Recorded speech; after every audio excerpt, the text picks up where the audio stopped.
Pickpocket! Out with Pickpocket London, and he recognized this pickpocket right away. So we started watching him, waiting for the right moment.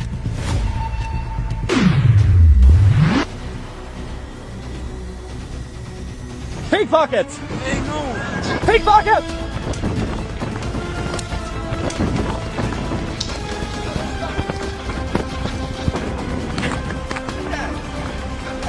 Stop! You are detained! You are detained for attempt of theft, okay? Stay here. Okay. You're not gonna run away.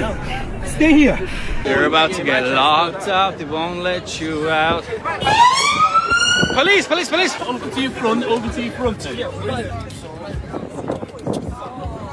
Quite a crowd, guys.